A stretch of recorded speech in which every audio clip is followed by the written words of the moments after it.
Hello everyone, welcome back to my channel again. My name is Suman Kumar. आज हम लोग एक नया टॉपिक स्टार्ट करने वाले हैं, lines and angles.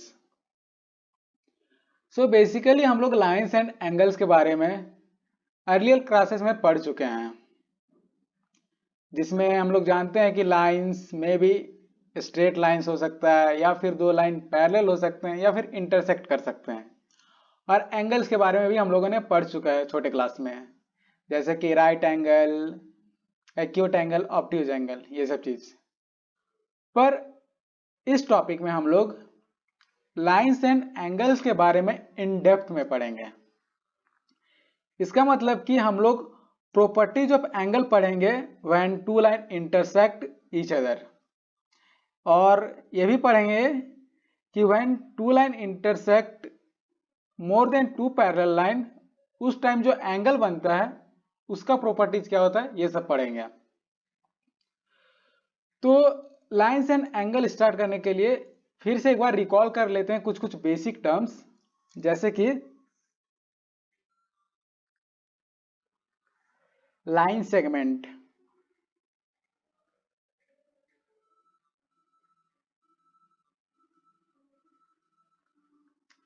Line segment किसको बोलते हैं? लाइन सेगमेंट उसको बोलते हैं जिसका टू एंड पॉइंट होता है। A line with to and point, okay, जिसका दो एंड पॉइंट होता है। जैसे कि ये रहा एक लाइन, ये पहला पॉइंट, ये दूसरा point, point A and B, ये रहा हमारा एक लाइन सेगमेंट।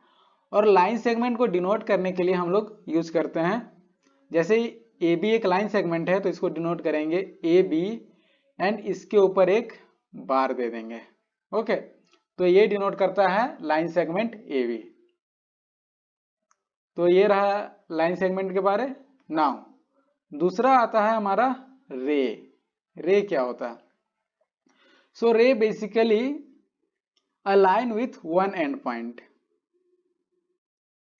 a line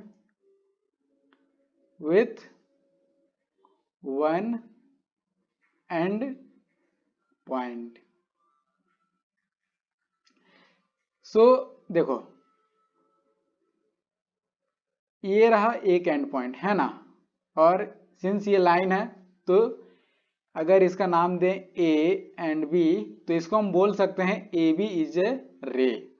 तो इसको डिनोट करने के लिए बेसिकली हम लोग ए बी लिखते हैं एंड उसके ऊपर एक एरो साइन देते हैं इस टाइप से, ओके। तो ये हो गया हमारा रे।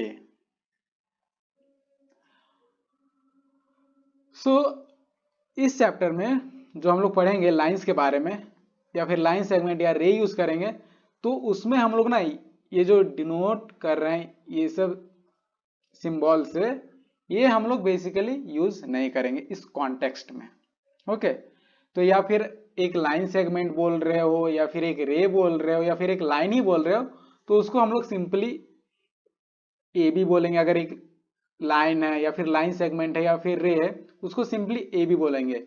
इसको डिनोट करने के लिए इसके ऊपर कोई एरो या बार हम लोग नहीं लगाएंगे, ओके। या फिर हम लोग इसको स्मॉल में भी लिख सकते हैं कि एल, ये सपोज एक लाइन एल है तो एल बोल सकते हैं, या फिर एम, या फिर एन, ओके। तो इस कॉन्टेक्स्ट में हम लोग जो डिनोट करते हैं उसको यूज नहीं करेंगे, okay. I hope line segment, रे, लाइन, ये सब चीज के बारे में आपको समझ में आ गया हो।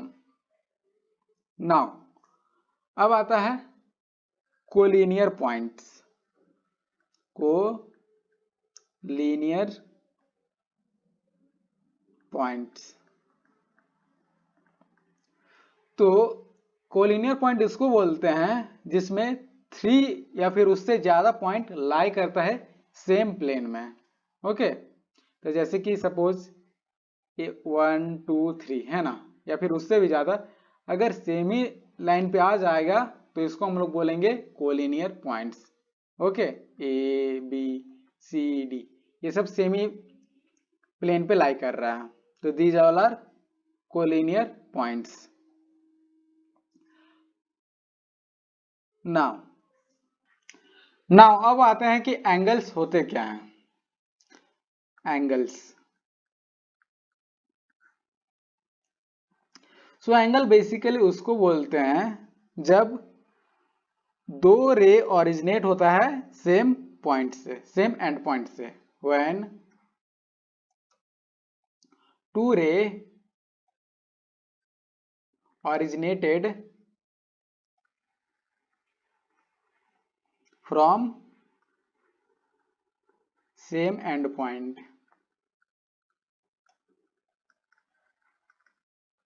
So देखो, सपोज ये रहा पहला ray that is A B and जो दूसरा रे है ये ए सी.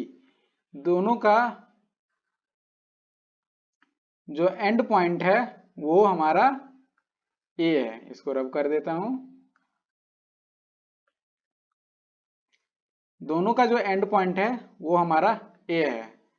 तो ये हमारा बनाता है angle.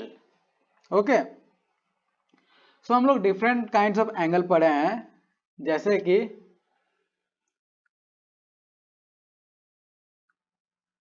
Different types of angle.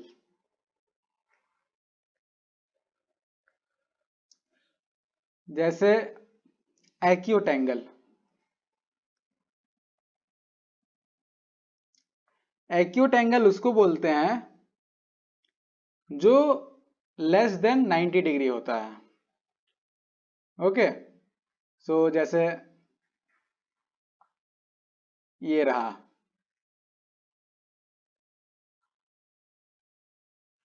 A B सी. ये सपोज x है तो ये जो x है ना, ये x लेस देन 90 डिग्री रहेगा बट 0 से ग्रेटर रहना चाहिए. तो ये रहा हमारा एक्यूट एंगल. दूसरा है राइट एंगल. राइट एंगल, सो राइट एंगल में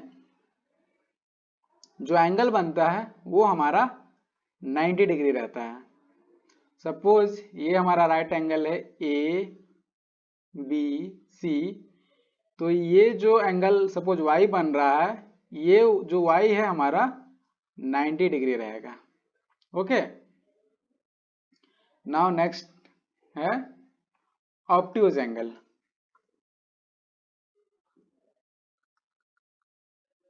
ऑब्ट्यूज एंगल, इसमें जो एंगल बनता है वो 90 डिग्री से बड़ा एंड 180 डिग्री से छोटा रहता है. सो सपोज ये रहा एंड अगर 90 डिग्री ड्रॉ करेंगे तो ये इस टाइप से. तो ए बी एंड सी, और सपोज ये एंगल बन रहा है जेड. तो ये जो एंगल जेड बन रहा है वो हमारा 180 डिग्री से छोटा बट 90 डिग्री से बड़ा होना चाहिए, तभी हम बोलेंगे कि ये हमारा ऑब्ट्यूज एंगल है. Okay, now next one is straight angle. Straight angle, इसमें हमारा जो एंगल बनता है वो 180 डिग्री रहता है. सो सिंपली वो एक स्ट्रेट लाइन कह सकते हैं. तो यहाँ जो एंगल बनता है ये हमारा सपोज एस बन रहा है, तो ये हमारा एस जो है वो हमारा 180 डिग्री होगा. ओके, एंड एक जो लास्ट है दैट इज रिफ्लेक्स एंगल.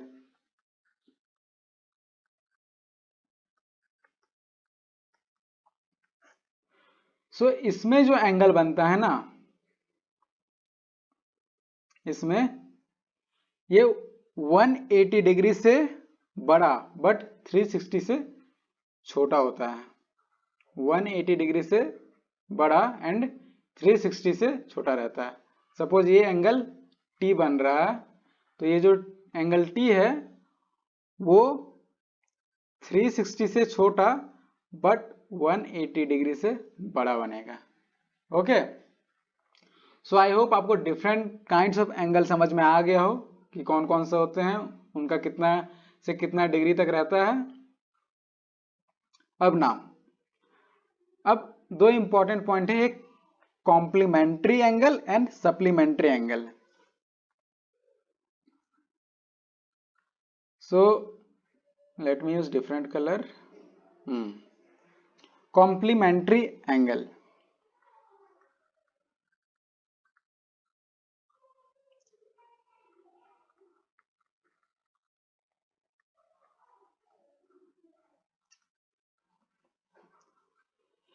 इसमें होता है कि दो एंगल का जो सम होता है ना वो 90 डिग्री होता है।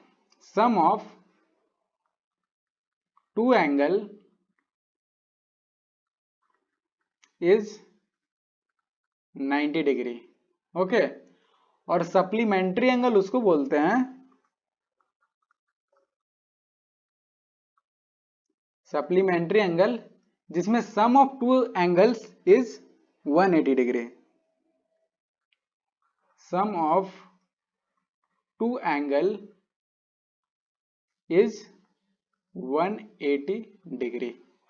ओके, तो ये रहा हमारा डिफरेंट काइंड ऑफ एंगल्स के बारे एंड कॉम्प्लीमेंट्री सप्लीमेंट्री के बारे।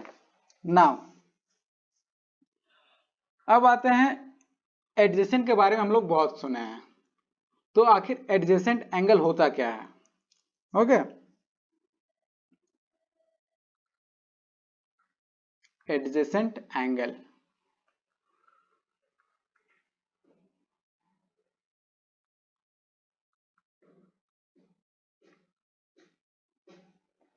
सो देखो, सपोज ये हम कुछ एंगल्स बना रहे हैं, ए बी सी एंड एक और यहां से एंगल ले रहे हैं डी। ओके, तो हम लोग बोल सकते हैं कि angle A B D and angle D B C are adjacent angle.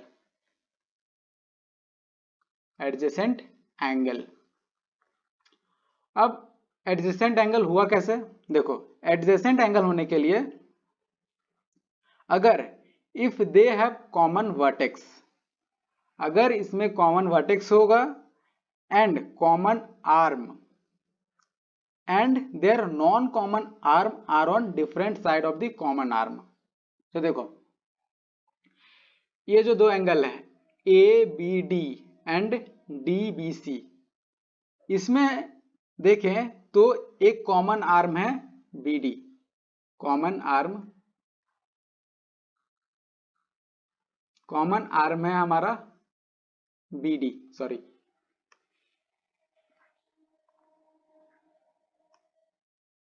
Common arm है हमारा बी डी, और जो कॉमन वर्टेक्स है वो हमारा बी, कॉमन वर्टेक्स हमारा क्या है? Point B. एंड दो नॉन कॉमन आर्म होगा जो कि different side of the common arm में होना चाहिए। तो दो नॉन कॉमन आर्म क्या है? नॉन कॉमन आर्म इसमें जो है A B and B C है। तभी हम बोल सकते हैं कि angle A B D and D B C are adjacent angle. Okay, so ये रहा हमारा एडजेसेंट एंगल के बारे में। नाउ एक और चीज इसमें नोट करना, पॉइंट टू बी नोटेड। इसमें जो सम होता है, ये जो एंगल बन रहा है ए बी सी, है ना, एंगल ए बी सी ये हमेशा इक्वल होगा angle A B D plus angle D B C. Okay, तो we can say that sum is always equal to the angle formed by two non-common arm angle। Okay, तो ये रहा adjacent angle के बारे। Now अब क्या करते हैं, ये जो नॉन कॉमन आर्म है इसको हम लोग एक लाइन बना देते हैं। नाउ देखो, हम लोगों ने ड्रॉ किया था इस टाइप से,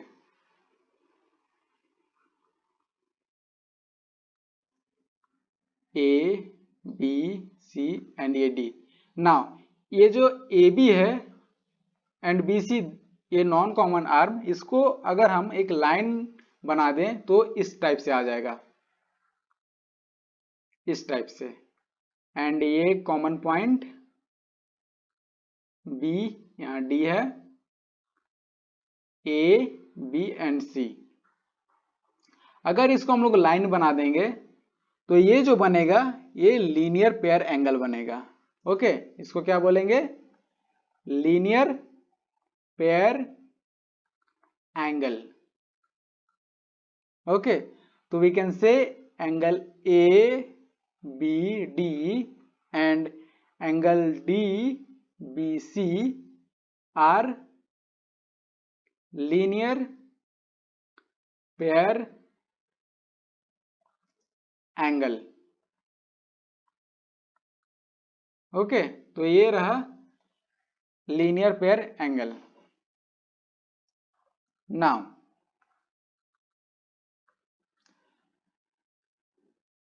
नाउ सपोज हम लोग दो लाइंस लेते हैं। सपोज ये रहा लाइन ए बी एंड ये रहा लाइन बी सी।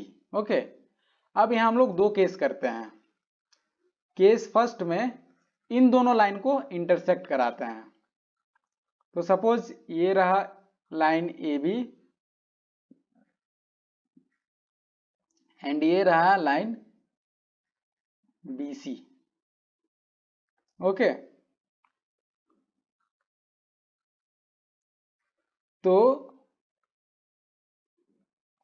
अगर दो लाइन अगर हम लोग इंटरसेक्ट कराएंगे तो यहां कुछ ना कुछ एंगल बनता है।